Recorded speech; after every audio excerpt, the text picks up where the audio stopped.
said Elizabeth. No, but it must be done soon.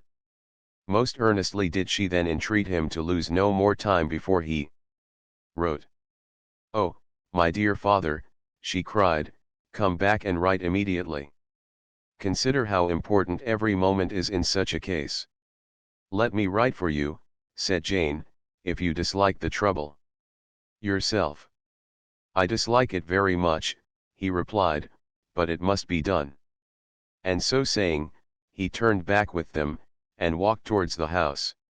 "And may I ask," said Elizabeth, "but the terms, I suppose, must be complied with?" "Complied with? I am only ashamed of his asking so little." "And they must marry. Yet he is such a man." "Yes, yes, they must marry. There is nothing else to be done. But there are two things that I want very much to know. One is, how much money your uncle has laid down to bring it about, and the other, how I am ever to pay him." "Money, my uncle," cried Jane, "what do you mean, sir?" "I mean that no man in his proper senses would marry Lydia on so slight a temptation as 100 a year during my life, and 50 after I am gone." "That is very true," said Elizabeth, "though it had not occurred to me before. His debts to be discharged, and something still to remain. Oh! It must be my uncle's doings.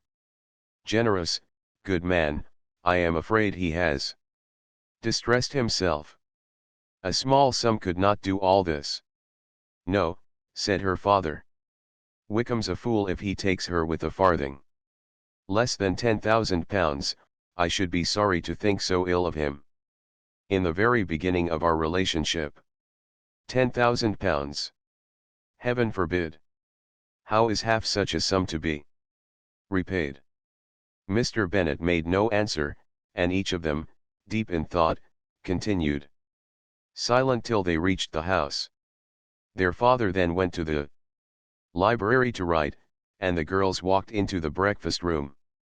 "And they are really to be married," cried Elizabeth, as soon as they were by themselves. "How strange this is, and for this we are to be thankful. That they should marry, small as is their chance of happiness, and wretched as is his character, we are forced to rejoice. Oh, Lydia!" "I comfort myself with thinking," replied Jane, "that he certainly would not marry Lydia, if he had not a real regard for her.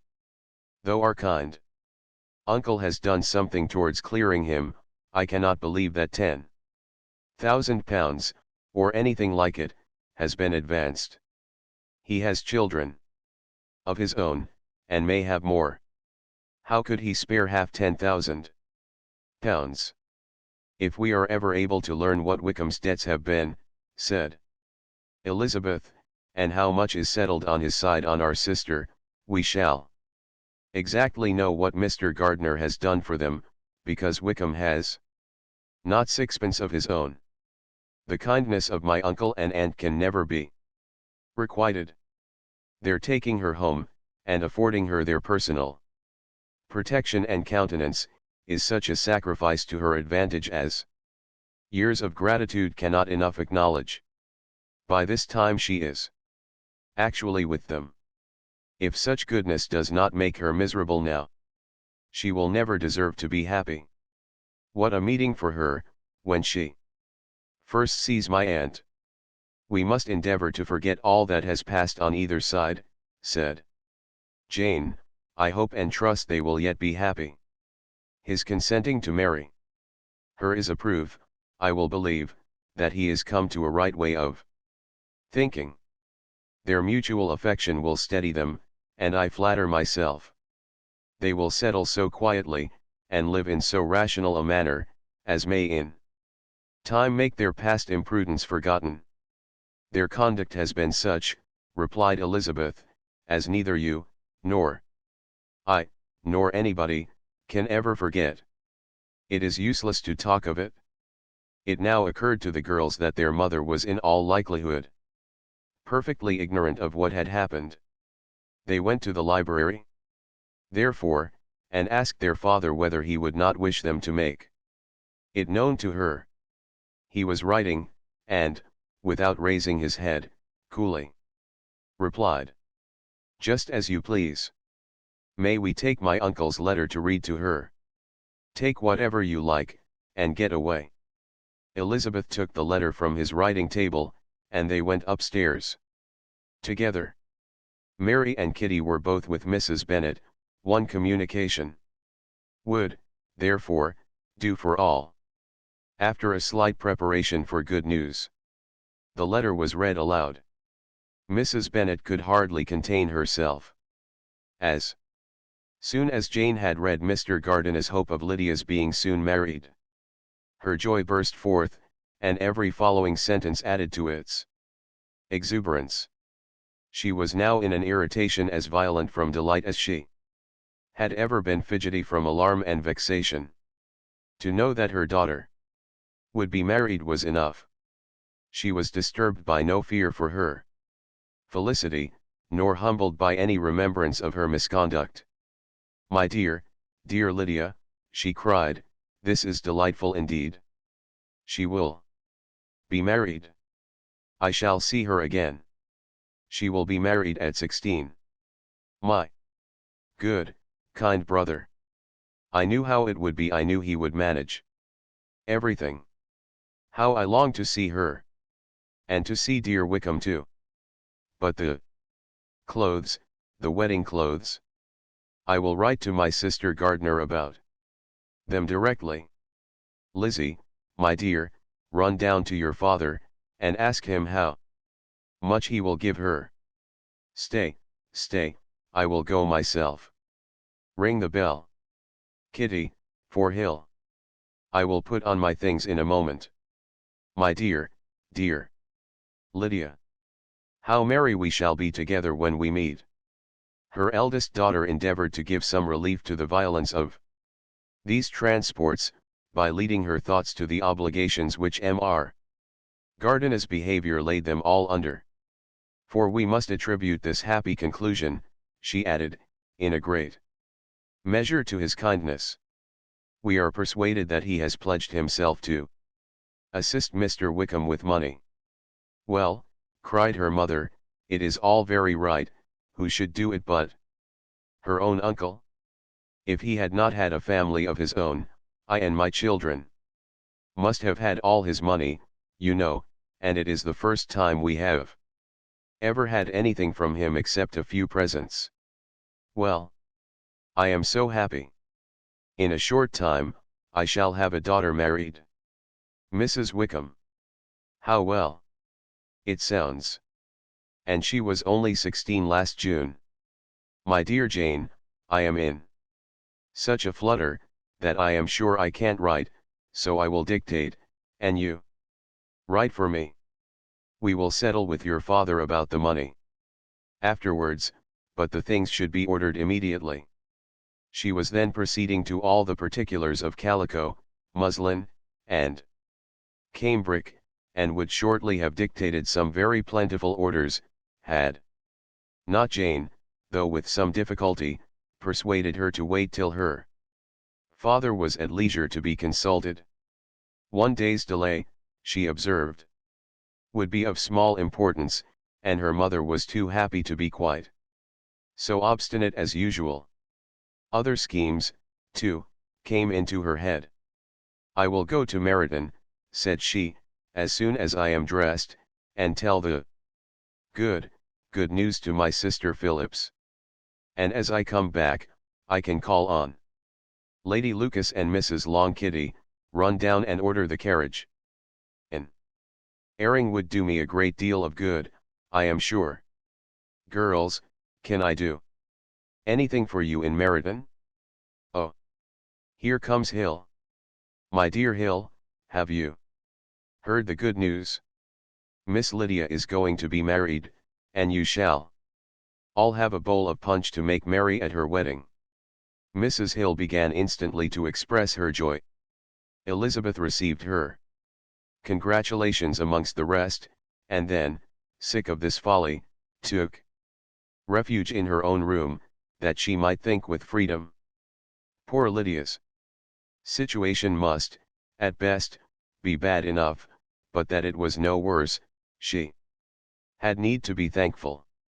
She felt it so, and though, in looking forward, neither rational happiness, nor worldly prosperity could be justly expected for her sister, in looking back to what they had feared, only 2 hours ago, she felt all the advantages of what they had gained.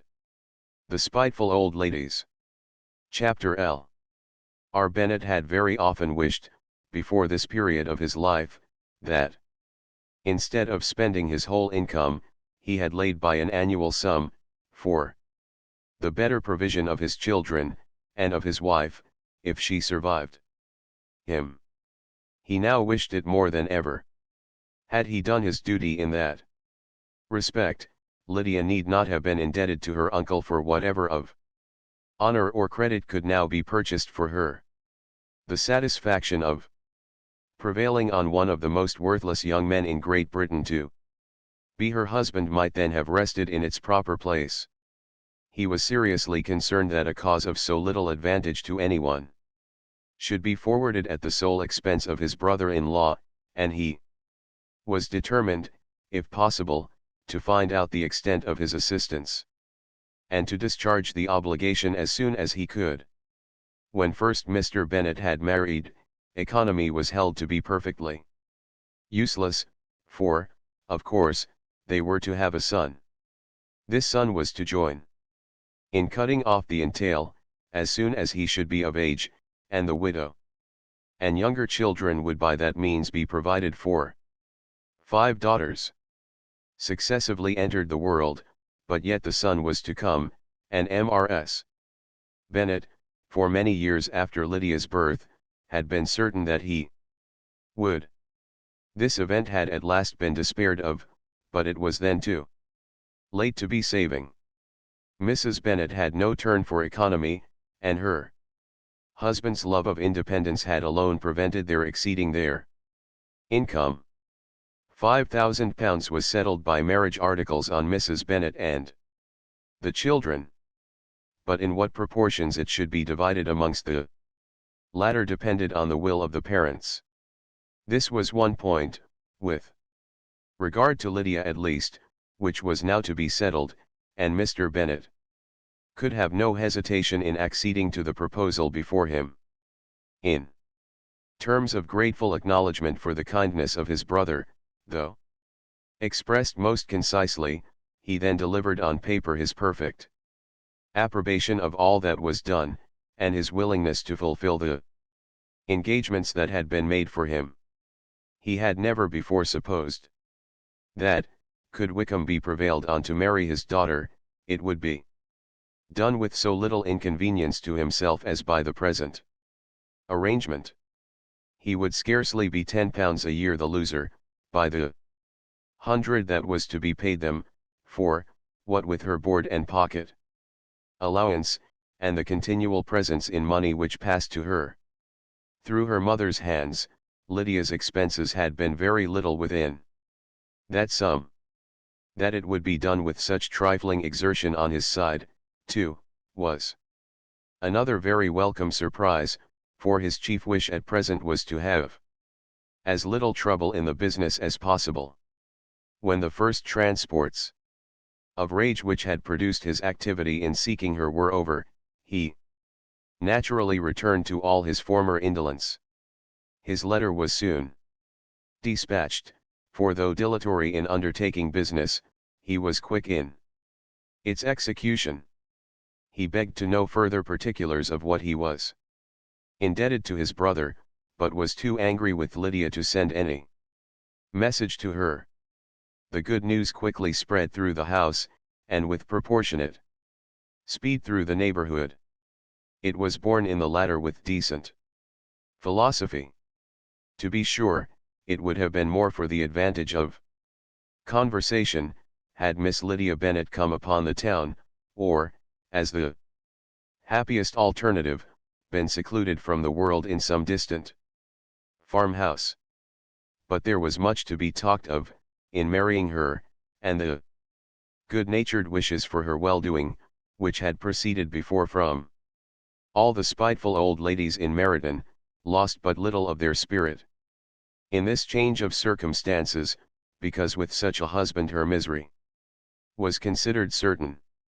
It was a fortnight since Mrs. Bennet had been downstairs, but on this happy day she again took her seat at the head of her table, and in spirits oppressively high. No sentiment of shame gave a damp to her triumph. The marriage of a daughter, which had been the first object of her wishes since Jane was 16, was now on the point of accomplishment, and her thoughts and her words ran wholly on those attendants of elegant nuptials, fine muslins, new carriages, and servants. She was busily searching through the neighborhood for a proper situation for her daughter, and, without knowing or considering what their income might be, rejected many as deficient in size and importance. Hay Park might do, said she, if the Goldings would quit it, or the great house at Stoke, if the drawing-room were larger, but Ashworth is too far off. I could not bear to have her 10 miles from me, and as for Purvis Lodge, the attics are dreadful. Her husband allowed her to talk on without interruption while the servants remained. But when they had withdrawn, he said to her, Mrs. Bennet, before you take any, or all of these houses, for your son and daughter, let us come to a right understanding. Into one house in this neighborhood they shall never have admittance. I will not encourage the imprudence of either, by receiving them at Longbourn.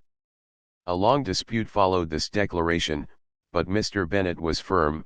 It soon led to another, and Mrs. Bennet found, with amazement and horror, that her husband would not advance a guinea to buy clothes for his daughter. He protested that she should receive from him no mark of affection whatever on the occasion.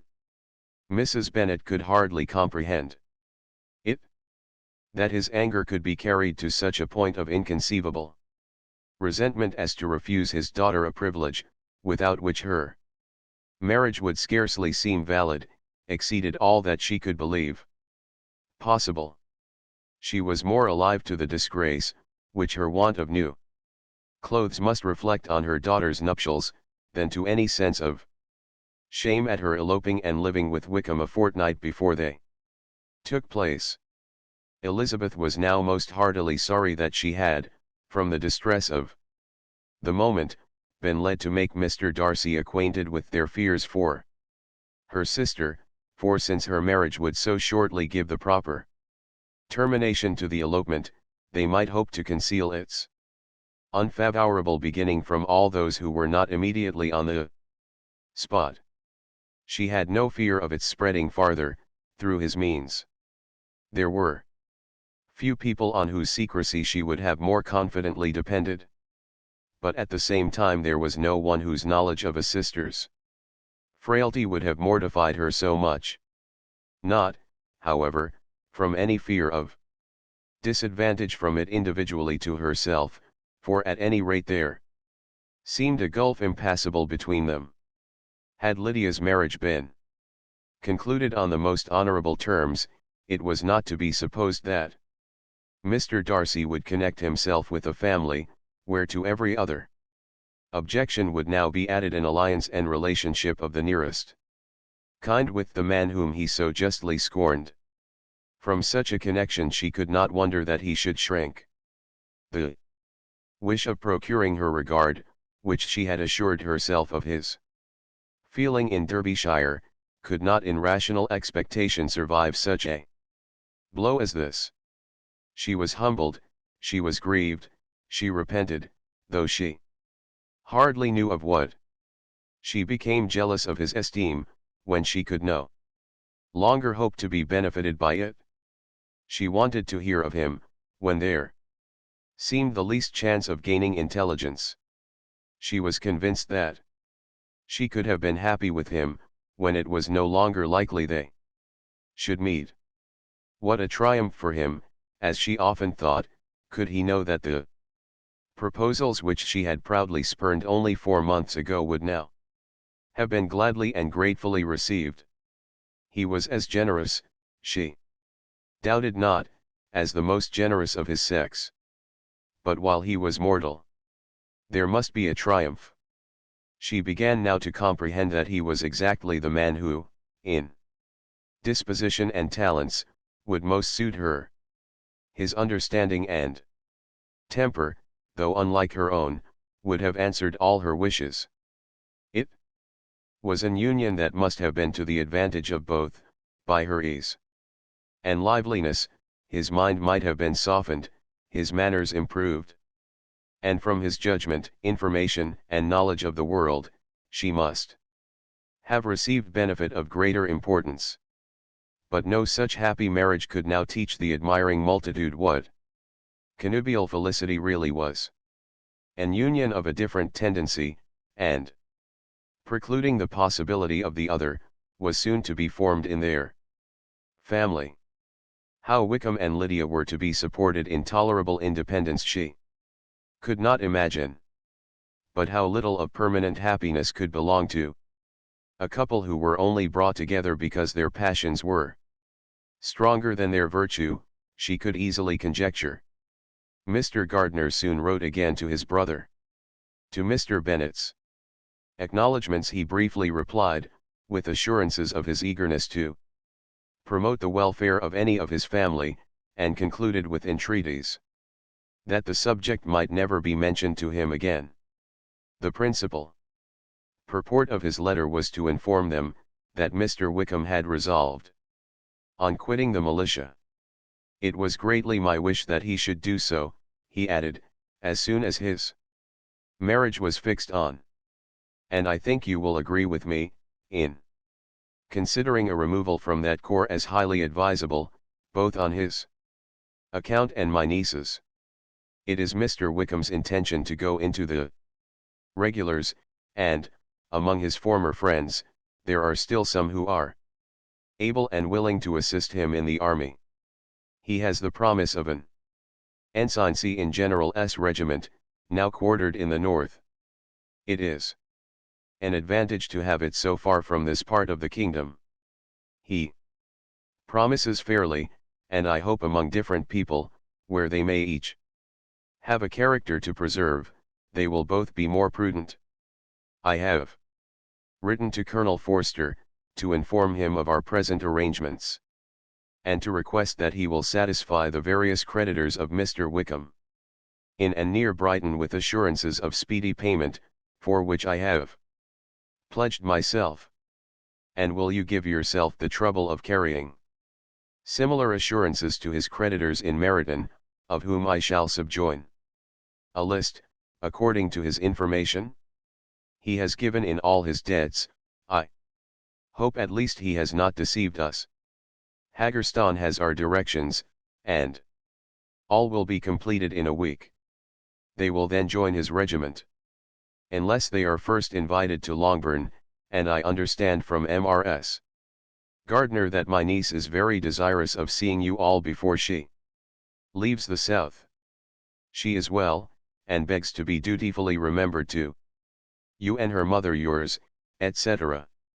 E. Gardiner. Mr. Bennet and his daughters saw all the advantages of Wickham's removal from the shire, as clearly as Mr. Gardiner could do. But Mrs. Bennet was not so well pleased with it. Lydia's being settled in the north, just when she had expected most pleasure and pride in her company, for she had by no means given up her plan of their residing in Hertfordshire, was a severe disappointment, and, besides, it was such a pity that Lydia should be taken from a regiment where she was acquainted with everybody, and had so many favourites. She is so fond of Mrs. Forster, said she, it will be quite shocking to send her away. And there are several of the young men, too, that she likes very much. The officers may not be so pleasant in General S. regiment. His daughter's request, for such it might be considered, of being admitted into her family again, before she set off for the north. Received at first an absolute negative. But Jane and Elizabeth, who agreed in wishing, for the sake of their sister's feelings and consequence, that she should be noticed on her marriage by her parents, urged him so earnestly, yet so rationally and so mildly, to receive her and her husband at Longbourn, as soon as they were married, that he was prevailed on to think as they thought, and act as they wished. And their mother had the satisfaction of knowing, that she should be able to show her married daughter in the neighborhood, before she was banished to the north. When Mr. Bennet wrote again to his brother, therefore, he sent his permission for them to come, and it was settled, that, as soon as the ceremony was over, they should proceed to Longbourn. Elizabeth was surprised, however, that Wickham should consent to such a scheme. And, had she consulted only her own inclination, any meeting with him would have been the last object of her wishes. With an affectionate smile. Chapter Lee. Ere sister's wedding day arrived, and Jane and Elizabeth felt for her probably more than she felt for herself. The carriage was sent to meet them and they were to return in it by dinner time. Their arrival was dreaded by the elder Miss Bennets and Jane more especially, who gave Lydia the feelings which would have attended herself, had she been the culprit, and was wretched in the thought of what her sister must endure. They came. The family were assembled in the breakfast room to receive them. Smiles decked the face of Mrs. Bennet, as the carriage drove up to the door. Her husband looked impenetrably grave, her daughters, alarmed, anxious, uneasy. Lydia's voice was heard in the vestibule, the door was thrown open, and she ran into the room. Her mother stepped forwards, embraced her, and welcomed her with rapture, gave her hand with an affectionate smile to Wickham, who followed his lady, and wished them both joy, with an alacrity which showed no doubt of their happiness. Their reception from Mr. Bennet, to whom they then turned, was not quite so cordial. His countenance rather gained in austerity, and he scarcely opened his lips. The easy assurance of the young couple, indeed, was enough to provoke him. Elizabeth was disgusted, and even Miss Bennet was shocked. Lydia was Lydia still, untamed, unabashed, wild, noisy, and fearless. She turned from sister to sister, demanding their congratulations, and when at length they all sat down, looked eagerly round the room, took notice of some little alteration in it, and observed, with a laugh, that it was a great while since she had been there. Wickham was not at all more distressed than herself, but his manners were always so pleasing, that, had his character and his marriage been exactly what they ought, his smiles and his easy address, while he claimed their relationship, would have delighted them all. Elizabeth had not before believed him quite equal to such assurance, but she sat down, resolving within herself to draw no limits in future to the impudence of an impudent man. She blushed, and Jane blushed, but the cheeks of the two who caused their confusion suffered no variation of color. There was no want of discourse.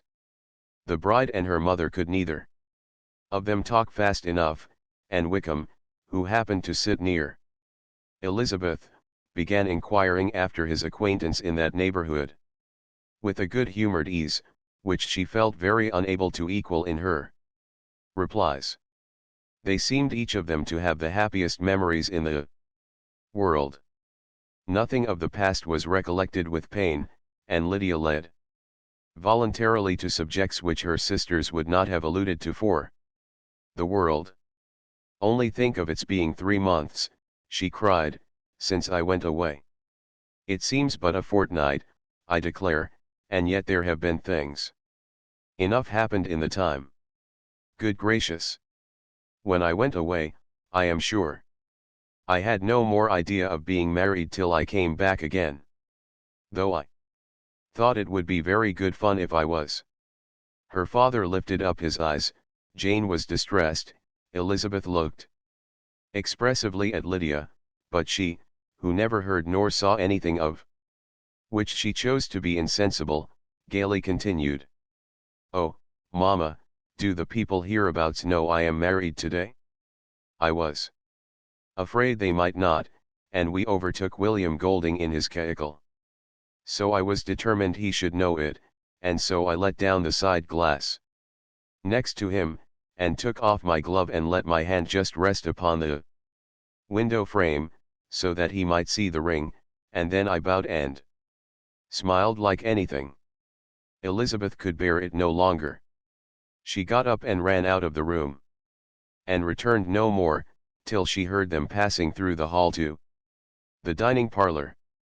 She then joined them soon enough to see Lydia, with anxious parade, walk up to her mother's right hand, and hear her say to her eldest sister, "Ah, Jane, I take your place now, and you must go lower, because I am a married woman."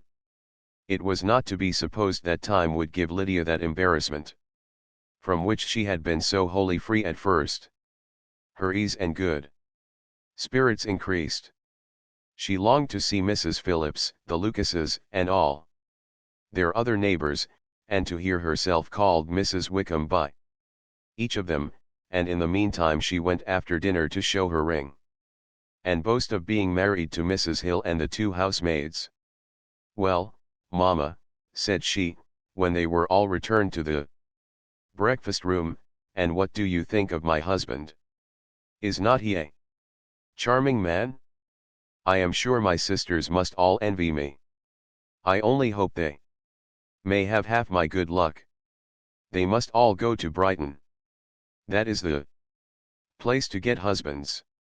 What a pity it is, Mamma, we did not all go." "Very true, and if I had my will we should.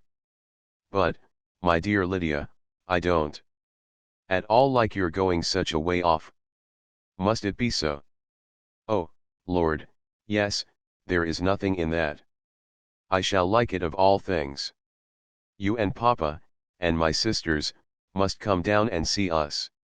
We shall be at Newcastle all the winter, and I dare say there will be some balls, and I will take care to get good partners for them all." "I should like it beyond anything," said her mother. "And then when you go away, you may leave one or two of my sisters behind you, and I dare say I shall get husbands for them before the winter is over." "I thank you for my share of the favor," said Elizabeth, "but I do not particularly like your way of getting husbands." Their visitors were not to remain above 10 days with them.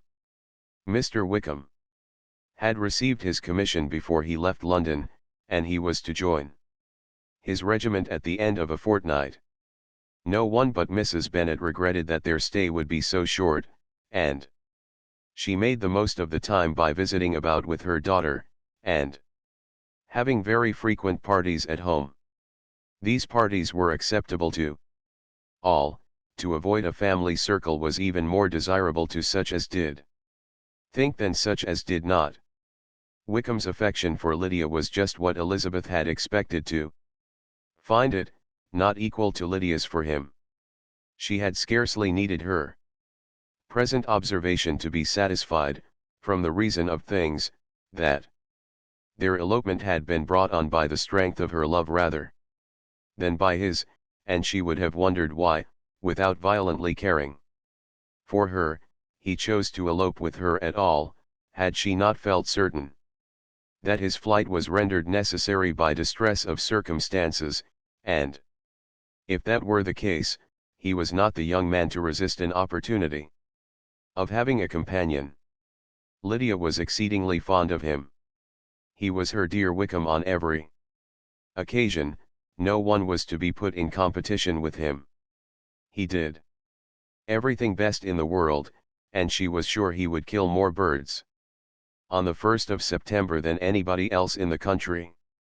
One morning, soon after their arrival, as she was sitting with her two elder sisters, she said to Elizabeth, "Lizzie, I never gave you an account of my wedding, I believe.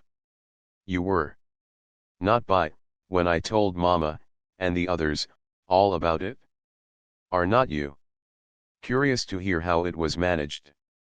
"No, really," replied Elizabeth, "I think there cannot be too little said on the subject.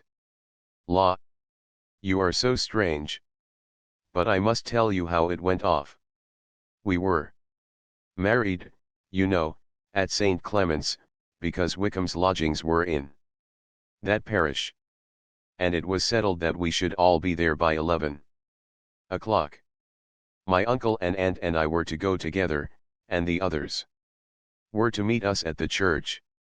Well, Monday morning came, and I was in such a fuss.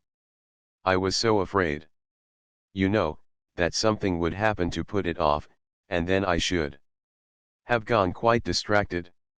And there was my aunt, all the time I was dressing, preaching, and talking away just as if she was reading a sermon. However, I did not hear above one word in 10, for I was thinking, you may suppose, of my dear Wickham. I longed to know whether he would be married in his blue coat. Well, and so we breakfasted at 10 as usual. I thought it would never be over, for, by the by, you are to understand that my uncle and aunt were horrid unpleasant all the time I was with them. If you'll believe me, I did not once put my foot out of doors, though I was there a fortnight. Not one party, or scheme, or anything. To be sure, London was rather thin, but, however, the little theatre was open. Well, and so, just as the carriage came to the door, my uncle was called away upon business to that horrid man Mr. Stone. And then, you know, when once they get together, there is no end of it. Well, I was so frightened I did not know what to do, for my uncle was to give me away. And if we were beyond the hour we could not be married all day. But, luckily, he came back again in 10 minutes' time, and then we all set out. However, I recollected afterwards, that if he had been prevented going, the wedding need not be put off, for Mr. Darcy might have done as well. Mr. Darcy, repeated Elizabeth, in utter amazement. Oh, yes, he was to come there with Wickham, you know. But, gracious me, I quite forgot. I ought not to have said a word about it. I promised them so faithfully. What will Wickham say? It was to be such a secret. If it was to be a secret, said Jane, say not another word on the subject. You may depend upon my seeking no further. Oh, certainly, said Elizabeth, though burning with curiosity, we will ask you no questions. Thank you, said Lydia, for if you did, I should certainly tell you all, and then Wickham would be so angry. On such encouragement to ask, Elizabeth was forced to put it out of her power, by running away. But to live in ignorance on such a point was impossible, or at least it was impossible not to try for information. Mr. Darcy had been at her sister's wedding. It was exactly a scene, and exactly among people where he had apparently least to do, and least temptation to go. Conjectures as to the meaning of it, rapid and wild, hurried into her brain, but she was satisfied with none. Those that best pleased her, as placing his conduct in the noblest light, seemed most improbable. She could not bear such suspense, and hastily seizing a sheet of paper, wrote a short letter to her aunt, to request an explanation of what Lydia had dropped, if it were compatible with the secrecy which had been intended. You may readily comprehend, she added, what my curiosity must be to know how a person unconnected with any of us, and, comparatively speaking, a stranger to our family, should have been amongst you at such a time. Pray write instantly, and let me understand it unless it is, for very cogent reasons, to remain in the secrecy which Lydia seems to think necessary, and then I must endeavor to be satisfied with ignorance. Not that I shall, though, she added to herself, and she finished the letter, and, my dear aunt, if you do not tell me in an honorable manner, I shall certainly be reduced to tricks and stratagems to find it out. Jane's delicate sense of honor would not allow her to speak to Elizabeth privately of what Lydia had let fall. Elizabeth was glad of it till it appeared whether her inquiries would receive any satisfaction. She had rather be without a confidant. I am sure she did not listen. Chapter Lee. Elizabeth had the satisfaction of receiving an answer to her letter as soon as she possibly could. She was no sooner in possession of it, than, hurrying into the little copse, where she was least likely to be interrupted, she sat down on one of the benches, and prepared to be happy, for the length of the letter convinced her that it did not contain a denial. Gracechurch Street, September 6. My dear niece, I have just received your letter, and shall devote this whole morning to answering it, as I foresee that a little writing will not comprise what I have to tell you. I must confess myself surprised by your application. I did not expect it from you. Don't think me angry, however, for I only mean to let you know that I had not imagined such inquiries to be necessary on your side. If you do not choose to understand me, forgive my impertinence. Your uncle is as much surprised as I am, and nothing but the belief of your being a party concerned would have allowed him to act as he has done. But if you are really innocent and ignorant, I must be more explicit. On the very day of my coming home from Longbourn, your uncle had a most unexpected visitor. Mr. Darcy called, and was shut up with him several hours. It was all over before I arrived, so my curiosity was not so dreadfully racked as yours seems to have been. He came to tell Mr. Gardiner that he had found out where your sister and Mr. Wickham were, and that he had seen and talked with them both, Wickham repeatedly, Lydia once. From what I can collect, he left Derbyshire only one day after ourselves, and came to town with the resolution of hunting for them. The motive professed was his conviction of its being owing to himself that Wickham's worthlessness had not been so well known as to make it impossible for any young woman of character to love or confide in him. He generously imputed the whole to his mistaken pride, and confessed that he had before thought it beneath him to lay his private actions open to the world. His character was to speak for itself. He called it, therefore, his duty to step forward, and endeavor to remedy an evil which had been brought on by himself. If he had another motive, I am sure it would never disgrace him. He had been some days in town before he was able to discover them, but he had something to direct his search, which was more than we had, and the consciousness of this was another reason for his resolving to follow us. There is a lady, it seems, a Mrs. Young, who was some time ago governess to Miss Darcy, and was dismissed from her charge on some cause of disapprobation, though he did not say what. She then took a large house in Edward Street, and has since maintained herself by letting lodgings. This Mrs. Young was, he knew, intimately acquainted with Wickham, and he went to her for intelligence of him, as soon as he got to town. But it was 2 or 3 days before he could get from her what he wanted. She would not betray her trust, I suppose, without bribery and corruption, for she really did know where her friend was to be found. Wickham, indeed, had gone to her on their first arrival in London, and had she been able to receive them into her house, they would have taken up their abode with her. At length, however, our kind friend procured the wished-for direction. They were in Street. He saw Wickham, and afterwards insisted on seeing Lydia.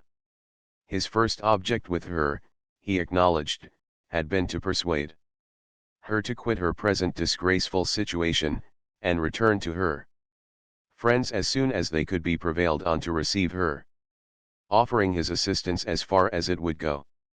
But he found Lydia absolutely resolved on remaining where she was. She cared for none of her friends, she wanted no help of his, she would not hear of leaving Wickham. She was sure they should be married some time or other, and it did not much signify when.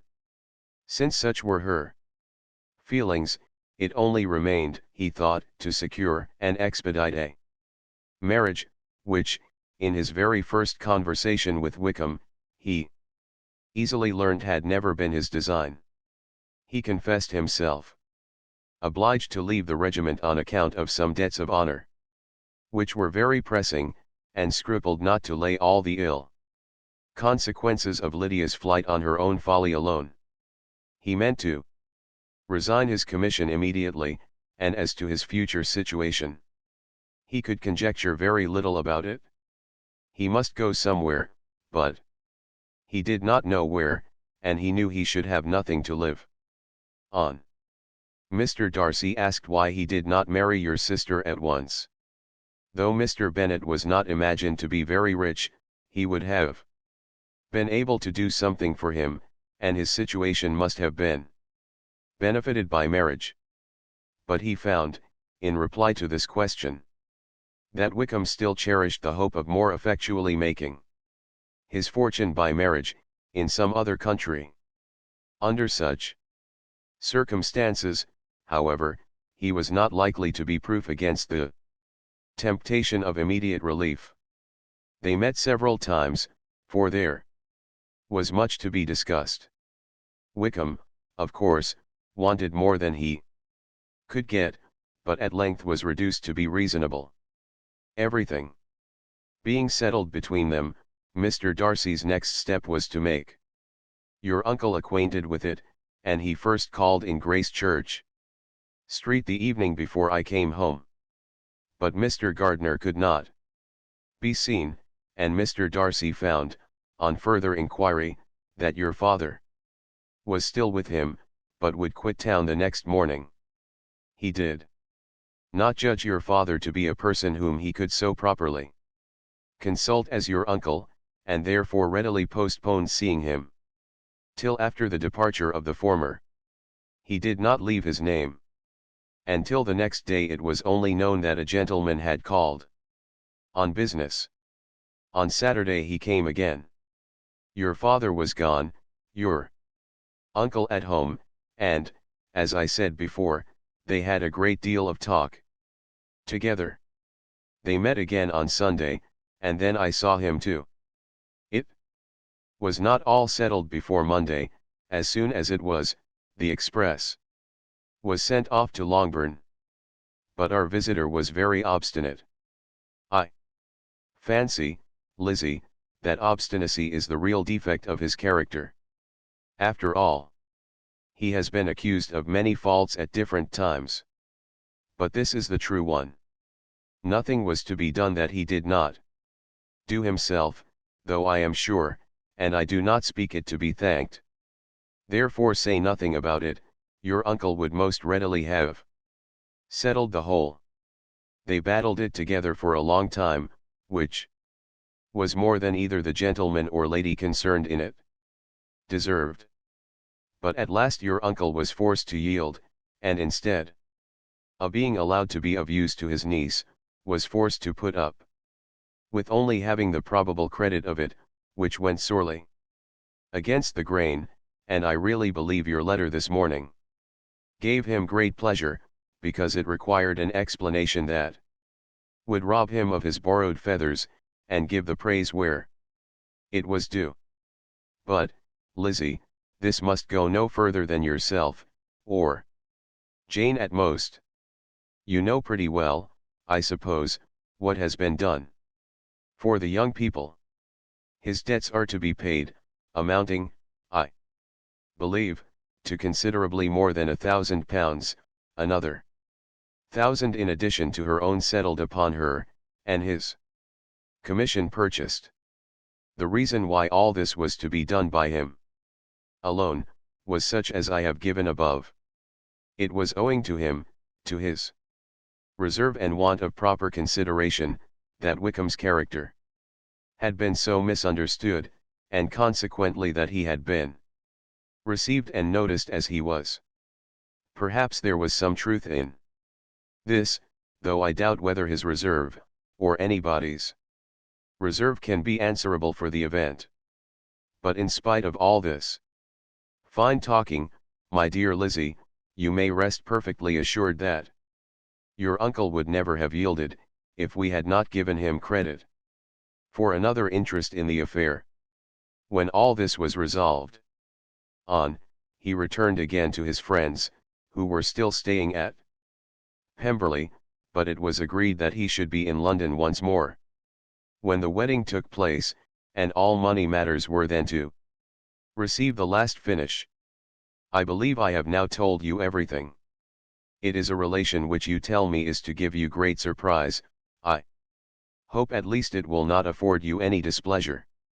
Lydia came to us, and Wickham had constant admission to the house.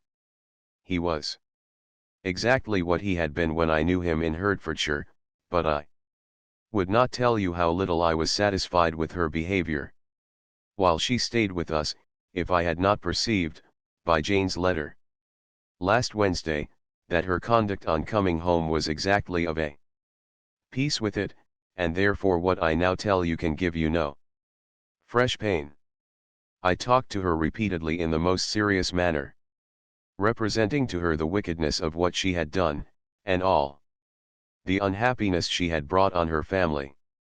If she heard me, it was by good luck, for I am sure she did not listen. I was sometimes quite provoked, but then I recollected my dear Elizabeth and Jane, and for their sakes had patience with her. Mr. Darcy was punctual in his return, and, as Lydia informed you, attended the wedding. He dined with us the next day, and was to leave town again on Wednesday or Thursday. Will you be very angry with me, my dear Lizzie, if I take this opportunity of saying, what I was never bold enough to say before, how much I like him? His behavior to us has, in every respect, been as pleasing as when we were in Derbyshire. His understanding and opinions all please me. He wants nothing but a little more liveliness, and that, if he marry prudently, his wife may teach him. I thought him very sly, he hardly ever mentioned your name. But slyness seems the fashion. Pray forgive me, if I have been very presuming, or at least do not punish me so far as to exclude me from P. I shall never be quite happy till I have been all round the park. A low phaeton with a nice little pair of ponies would be the very thing. But I must write no more. The children have been wanting me this half hour. Yours, very sincerely, M. Gardner. The contents of this letter threw Elizabeth into a flutter of spirits, in which it was difficult to determine whether pleasure or pain bore the greatest share.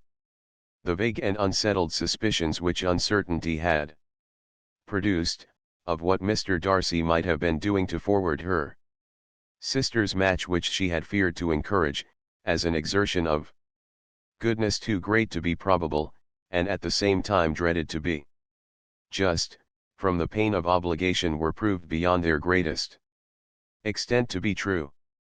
He had followed them purposely to town, he had taken on himself all the trouble and mortification attendant on such a research, in which supplication had been necessary to a woman whom he must abominate and despise, and where he was reduced to frequently meet, reason with, persuade, and finally bribe the man whom he always most wished to avoid, and whose very name it was punishment to him to pronounce. He had done all this for a girl whom he could neither regard nor esteem. Her heart did whisper that he had done it for her. But it was a hope shortly checked by other considerations, and she soon felt that even her vanity was insufficient, when required to depend on his affection for her, for a woman who had already refused him, as able to overcome a sentiment so natural as abhorrence against relationship with Wickham, brother-in-law of Wickham. Every kind of pride must revolt from the connection. He had, to be sure, done much. She was ashamed to think how much. But he had given a reason for his interference, which asked no extraordinary stretch of belief.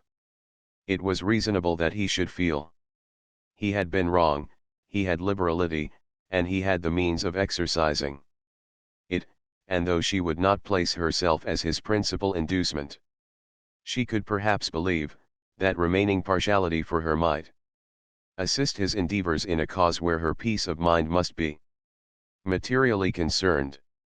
It was painful, exceedingly painful, to know that they were under obligations to a person who could never receive a return.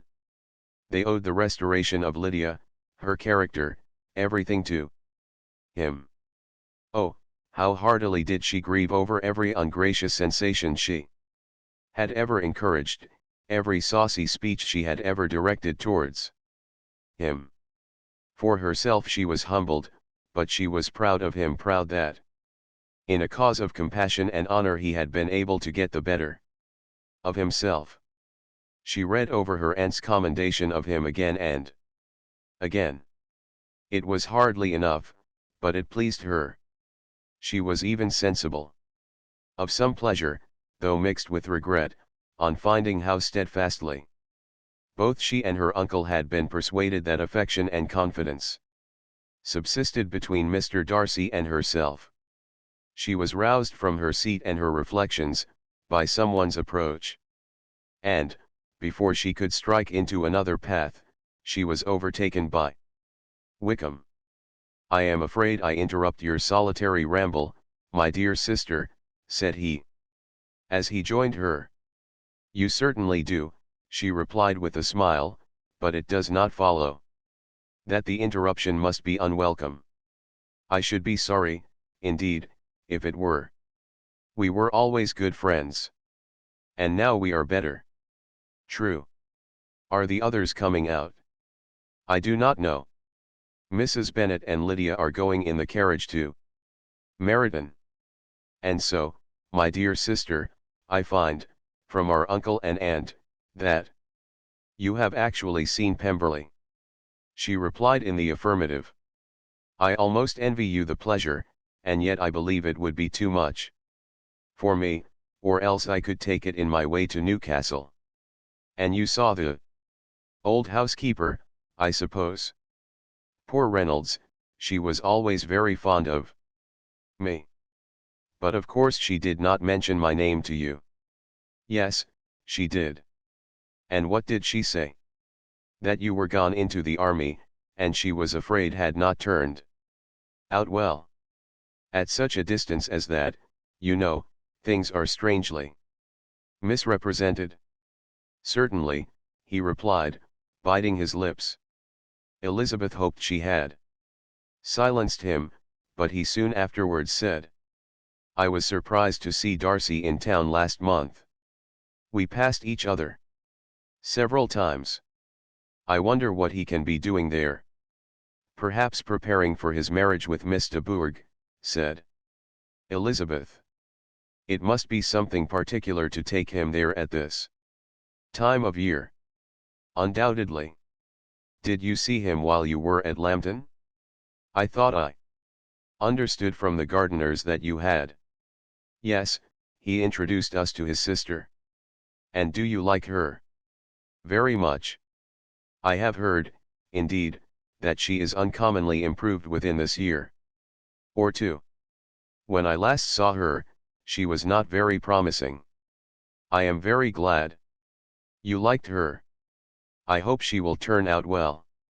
I dare say she will, she has got over the most trying age. Did you go by the village of Kimpton? I do not recollect that we did. I mention it because it is the living which I ought to have had. A most delightful place. Excellent parsonage house. It would have suited me in every respect. How should you have liked making sermons? Exceedingly well. I should have considered it as part of my duty, and the exertion would soon have been nothing. One ought not to repine, but, to be sure, it would have been such a thing for me. The quiet, the retirement of such a life, would have answered all my ideas of happiness. But it was not to be. Did you ever hear Darcy mention the circumstance when you were in Kent? I have heard from authority, which I thought as good, that it was left you conditionally only, and at the will of the present patron. You have. Yes, there was something in that, I told you so from the first, you may remember. I did hear, too, that there was a time when sermon making was not so palatable to you as it seems to be at present, that you actually declared your resolution of never taking orders, and that the business had been compromised accordingly. You did, and it was not wholly without foundation. You may remember what I told you on that point, when first we talked of it. They were now almost at the door of the house, for she had walked fast to get rid of him, and unwilling, for her sister's sake, to provoke him. She only said in reply, with a good-humoured smile, "Come, Mr. Wickham, we are brother and sister, you know. Do not let us quarrel about the past. In future, I hope we shall be always of one mind." She held out her hand, he kissed it with affectionate gallantry, though he hardly knew how to look, and they entered the house. Mr. Darcy with him. Chapter LIII. R. Wickham was so perfectly satisfied with this conversation, that he never again distressed himself, or provoked his dear sister Elizabeth by introducing the subject of it, and she was pleased to find that she had said enough to keep him quiet. The day of his and Lydia's departure soon came, and Mrs. Bennet was forced to submit to a separation, which, as her husband by no means entered into her scheme of their all going to Newcastle, was likely to continue at least a 12-month. "Oh, my dear Lydia," she cried, "when shall we meet again?" "Oh, Lord! I don't know. Not these 2 or 3 years, perhaps. Write to me very often, my dear. As often as I can. But you know married women have never much time for writing. My sisters may write to me. They will have nothing else to do." Mr. Wickham's adieus were much more affectionate than his wife's. He smiled, looked handsome, and said many pretty things. "He is as fine a fellow," said Mr. Bennet, as soon as they were out of the house, "as ever I saw. He simpers, and smirks, and makes love to us all. I am prodigiously proud of him. I defy even Sir William Lucas himself to produce a more valuable son-in-law." The loss of her daughter made Mrs. Bennet very dull for several days. "I often think," said she, "that there is nothing so bad as parting with one's friends. One seems so forlorn without them. This is the consequence, you see, madam, of marrying a daughter," said Elizabeth. "It must make you better satisfied that your other 4 are single. It is no such thing. Lydia does not leave me because she is married, but only because her husband's regiment happens to be so far off. If that had been nearer, she would not have gone so soon. But the spiritless condition which this event threw her into was shortly relieved, and her mind opened again to the agitation of hope, by an article of news which then began to be in circulation. The housekeeper at Netherfield had received orders to prepare for the arrival of her master, who was coming down in a day or two, to shoot there for several weeks. Mrs. Bennet was quite in the fidgets. She looked at Jane, and smiled, and shook her head, by turns. Well, well, and so Mr. Bingley is coming down, sister, for Mrs. Phillips first brought her the news. Well, so much the better. Not that I care about it, though. He is nothing to us, you know, and I am sure I never want to see him again. But, however, he is very welcome to come to Netherfield, if he likes it. And who knows what may happen. But that is nothing to us. You know, sister, we agreed long ago never to mention a word about it. And so, it is quite certain he is coming. You may depend on it, replied the other, for Mrs. Nichols was in Meryton last night. I saw her passing by, and went out myself on purpose to know the truth of it, and she told me that it was certainly true. He comes down on Thursday, at the latest, very likely on Wednesday. She was going to the butcher's, she told me, on purpose to order in some meat on Wednesday, and she has got 3 couple of ducks just fit to be killed. Miss Bennet had not been able to hear of his coming without changing color. It was many months since she had mentioned his name to Elizabeth, but now, as soon as they were alone together, she said, I saw you look at me today, Lizzie, when my aunt told us of the present report, and I know I appeared distressed, but don't imagine it was from any silly cause. I was only confused for the moment, because I felt that I should be looked at. I do assure you that the news does not affect me either with pleasure or pain. I am glad of one thing, that he comes alone, because we shall see the less of him. Not that I am afraid of myself, but I dread other people's remarks. Elizabeth did not know what to make of it. Had she not seen him in Derbyshire, she might have supposed him capable of coming there with no other view than what was acknowledged, but she still thought him partial to Jane, and she wavered as to the greater probability of his coming there with his friend's permission, or being bold enough to come without it. Yet it is hard, she sometimes thought, that this poor man cannot come to a house, which he has legally hired, without raising all this speculation. I will leave him to himself. In spite of what her sister declared, and really believed to be her feelings, in the expectation of his arrival, Elizabeth could easily perceive that her spirits were affected by it. They were more disturbed, more unequal, than she had often seen them. The subject which had been so warmly canvassed between their parents about a 12-month ago, was now brought forward again.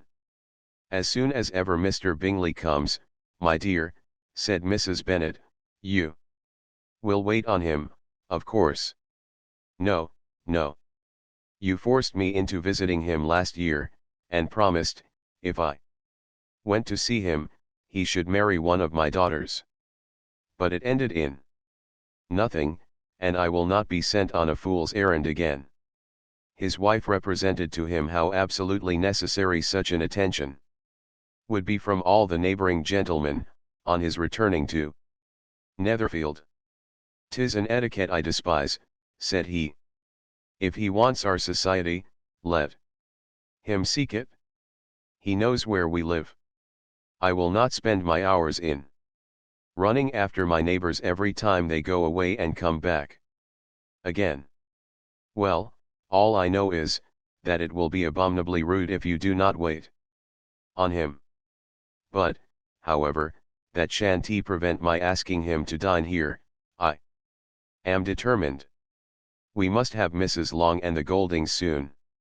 That will make 13 with ourselves, so there will be just room at table for him. Consoled by this resolution, she was the better able to bear her husband's incivility, though it was very mortifying to know that her neighbors might all see Mr. Bingley, in consequence of it, before they did. As the day of his arrival drew near, "I begin to be sorry that he comes at all," said Jane to her sister. "It would be nothing, I could see him with perfect indifference, but I can hardly bear to hear it thus perpetually talked of. My mother means well. But she does not know, no one can know, how much I suffer from what she says. Happy shall I be when his stay at Netherfield is over." "I wish I could say anything to comfort you," replied Elizabeth, "but it is wholly out of my power. You must feel it, and the usual satisfaction of preaching patience to a sufferer is denied me, because you have always so much." Mr. Bingley arrived. Mrs. Bennet, through the assistance of servants, contrived to have the earliest tidings of it, that the period of anxiety and fretfulness on her side be as long as it could. She counted the days that must intervene before their invitation could be sent, hopeless of seeing him before.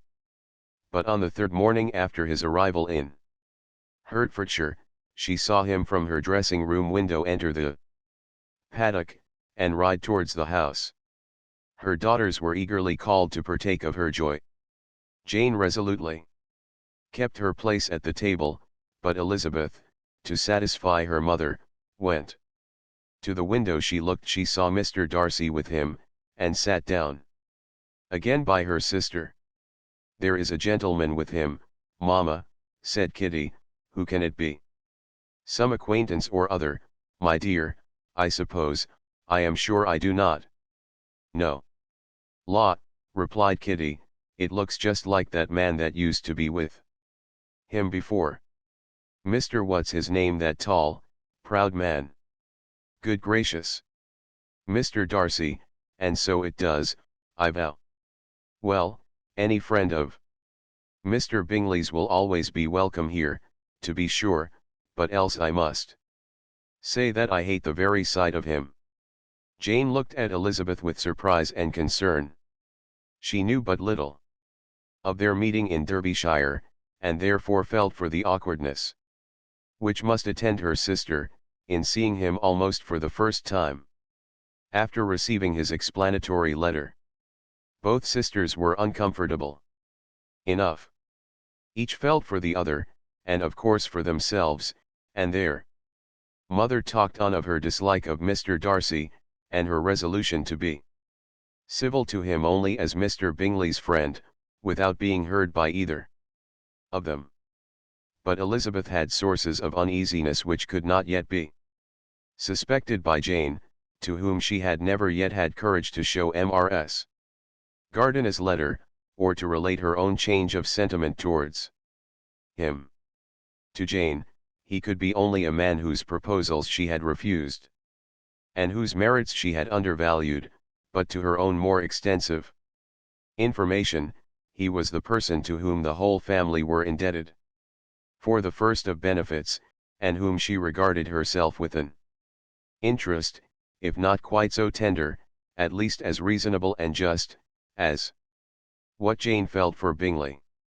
Her astonishment at his coming to Netherfield, to Longbourn, and voluntarily seeking her again, was almost equal to what she had known on first witnessing his altered behavior in Derbyshire. The colour which had been driven from her face returned for half a minute with an additional glow, and a smile of delight added lustre to her eyes, as she thought for that space of time that his affection and wishes must still be unshaken, but she would not be secure. "Let me first see how he behaves," said she, "it will then be early enough for expectation." She sat intently at work, striving to be composed, and without daring to lift up her eyes, till anxious curiosity carried them to the face of her sister as the servant was approaching the door. Jane looked a little paler than usual, but more sedate than Elizabeth had expected. On the gentleman's appearing, her color increased, yet she received them with tolerable ease, and with a propriety of behavior equally free from any symptom of resentment, or any unnecessary complaisance. Elizabeth said as little to either as civility would allow, and sat down again to her work, with an eagerness which it did not often command.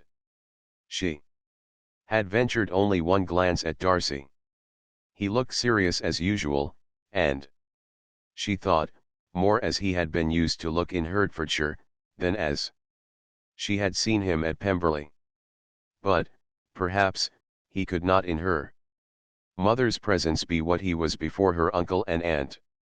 It was a painful, but not an improbable, conjecture.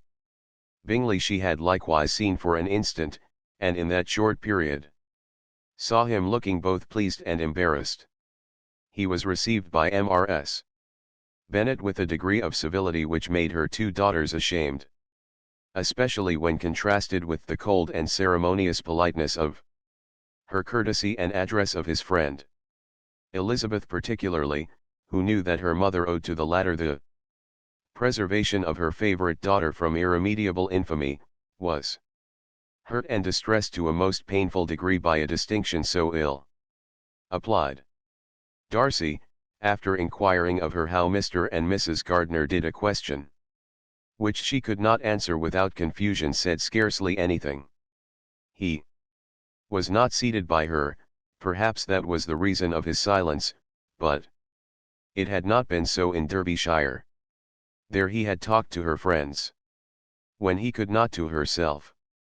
But now several minutes elapsed, without bringing the sound of his voice, and when occasionally, unable to resist the impulse of curiosity, she raised her eyes to his face, she as often found him looking at Jane as at herself, and frequently on no object but the ground. More thoughtfulness and less anxiety to please, than when they last met, were plainly expressed. She was disappointed, and angry with herself for being so. "Could I expect it to be otherwise?" said she. "Yet why did he come?" She was in no humor for conversation with anyone but himself, and to him she had hardly courage to speak. She inquired after his sister, but could do no more. "It is a long time, Mr. Bingley, since you went away," said Mrs. Bennet. He readily agreed to it. "I began to be afraid you would never come back again. People did say you meant to quit the place entirely at Michaelmas, but, however, I hope it is not true. A great many changes have happened in the neighborhood since you went away. Miss Lucas is married and settled, and one of my own daughters. I suppose you have heard of it. Indeed, you must have seen it in the papers. It was in the Times and the Courier, I know, though it was not put in as it ought to be. It was only said, lately. George Wickham, Esq., to Miss Lydia Bennet, without there being a syllable said of her father, or the place where she lived, or anything. It was my brother Gardiner's drawing up, too, and I wonder how he came to make such an awkward business of it. Did you see it?" Bingley replied that he did, and made his congratulations. Elizabeth dared not lift up her eyes. How Mr. Darcy looked, therefore, she could not tell. "It is a delightful thing, to be sure, to have a daughter well married," continued her mother, "but at the same time, Mr. Bingley, it is very hard to have her taken away from me. They are gone down to Newcastle, a place quite northward it seems, and there they are to stay. I do not know how long. His regiment is there, for I suppose you have heard of his leaving the shire, and of his being gone into the regulars. Thank heaven! He has some friends, though, perhaps, not so many as he deserves. Elizabeth, who knew this to be levelled at Mr. Darcy, was in such misery of shame that she could hardly keep her seat. It drew from her, however, the exertion of speaking, which nothing else had so effectually done before, and she asked Bingley whether he meant to make any stay in the country at present. A few weeks, he believed. When you have killed all your own birds, Mr. Bingley, said her mother, I beg you will come here and shoot as many as you please on Mr. Bennet's manor. I am sure he will be vastly happy to oblige you, and will save all the best of the coveys for you. Elizabeth's misery increased at such unnecessary, such officious attention. Were the same fair prospect to arise at present, as had flattered them a year ago, everything, she was persuaded, would be hastening to the same vexatious conclusion. At that instant she felt that years of happiness could not make Jane or herself amends for moments of such painful confusion. The first wish of my heart, said she to herself, is never more to be in company with either of them.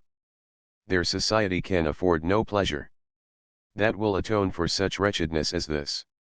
Let me never see either one or the other again.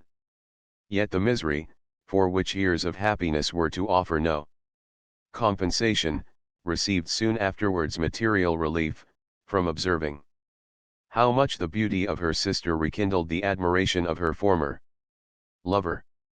When first he came in, he had spoken to her but little, but every 5 minutes seemed to be giving her more of his attention. He found her as handsome as she had been last year, as good-natured, and as unaffected, though not quite so chatty.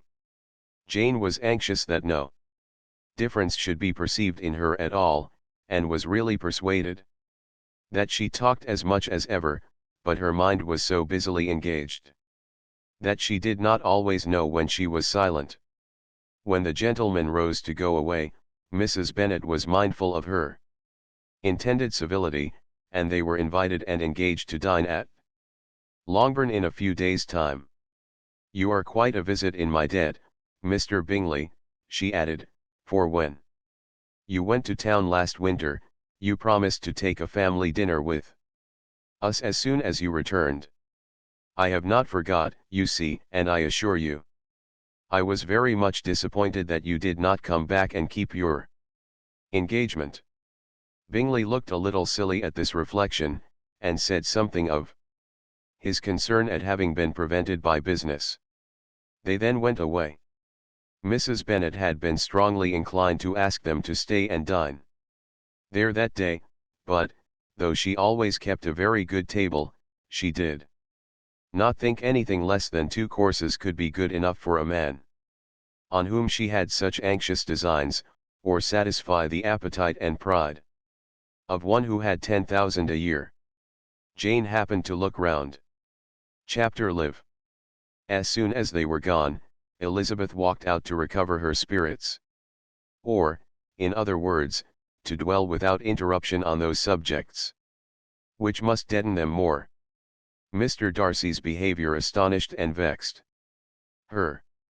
Why, if he came only to be silent, grave, and indifferent, said she, did he come at all? She could settle it in no way that gave her pleasure. He could be still amiable, still pleasing to my uncle and aunt, when he was in town, and why not to me? If he fears me, why come hither? If he no longer cares for me, why silent? Teasing, teasing man. I will think no more about him.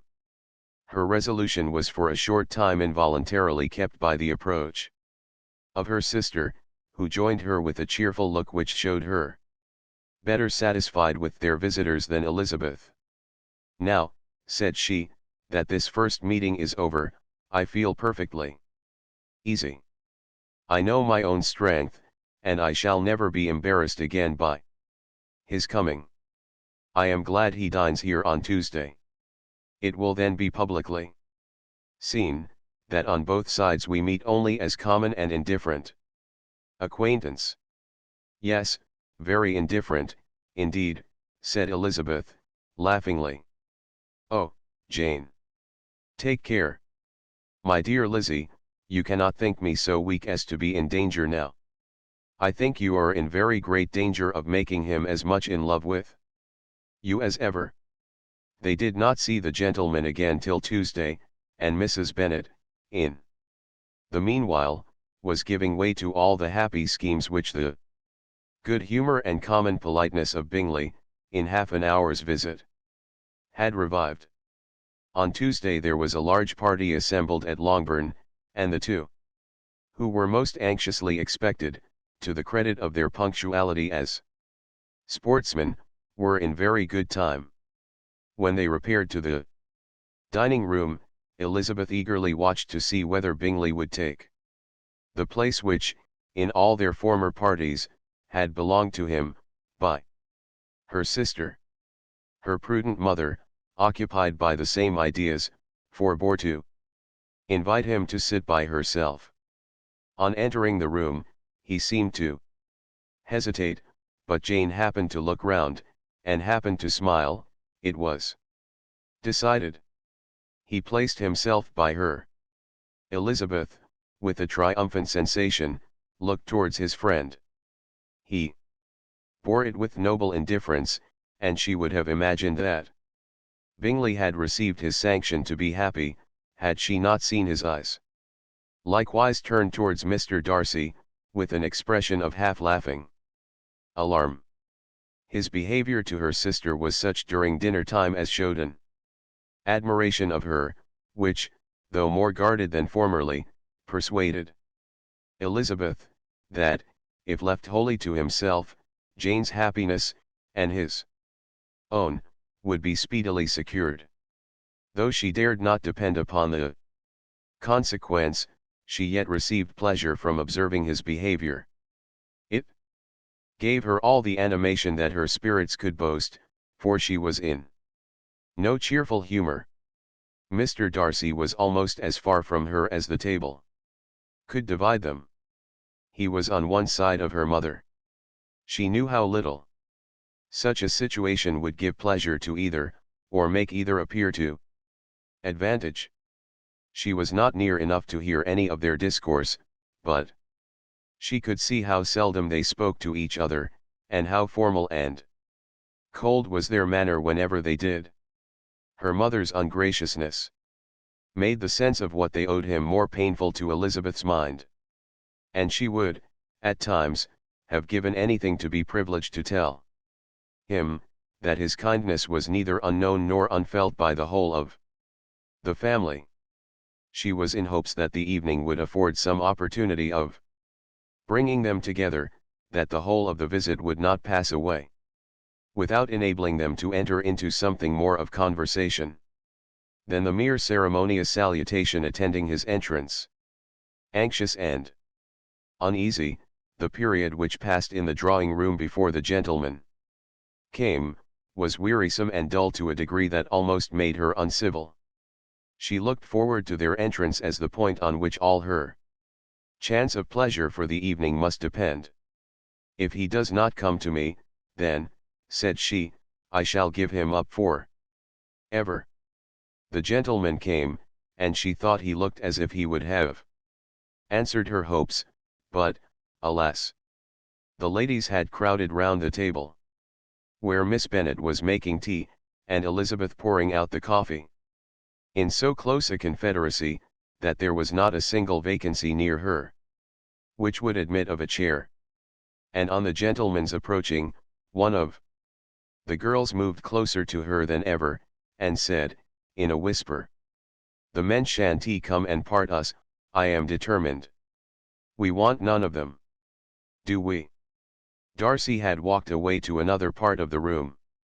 She followed him with her eyes, envied everyone to whom he spoke, had scarcely patience enough to help anybody to coffee, and then was enraged against herself for being so silly. A man who has once been refused, How could I ever be foolish enough to expect a renewal of his love? Is there one among the sex who would not protest against such a weakness as a second proposal to the same woman? There is no indignity so abhorrent to their feelings. She was a little revived, however, by his bringing back his coffee cup himself, and she seized the opportunity of saying, "Is your sister at Pemberley still?" "Yes, she will remain there till Christmas." "And quite alone?" "Have all her friends left her?" "Mrs. Annesley is with her. The others have been gone on to Scarborough these 3 weeks." She could think of nothing more to say, but if he wished to converse with her, he might have better success. He stood by her, however, for some minutes, in silence, and, at last, on the young lady's whispering to Elizabeth again, he walked away. When the tea things were removed, and the card tables placed, the ladies all rose, and Elizabeth was then hoping to be soon joined by him, when all her views were overthrown, by seeing him fall a victim to her mother's rapacity for whist players, and in a few moments after seated with the rest of the party. She now lost every expectation of pleasure. They were confined for the evening at different tables, and she had nothing to hope, but that his eyes were so often turned towards her side of the room, as to make him play as unsuccessfully as herself. Mrs. Bennet had designed to keep the two Netherfield gentlemen to supper, but their carriage was, unluckily, ordered before any of the others, and she had no opportunity of detaining them. "Well, girls," said she, as soon as they were left to themselves, "what say you to the day? I think everything has passed off uncommonly well, I assure you. The dinner was as well dressed as any I ever saw. The venison was roasted to a turn, and everybody said, they never saw so fat a haunch.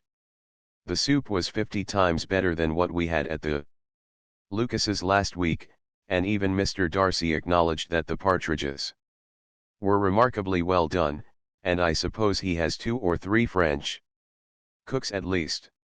And, my dear,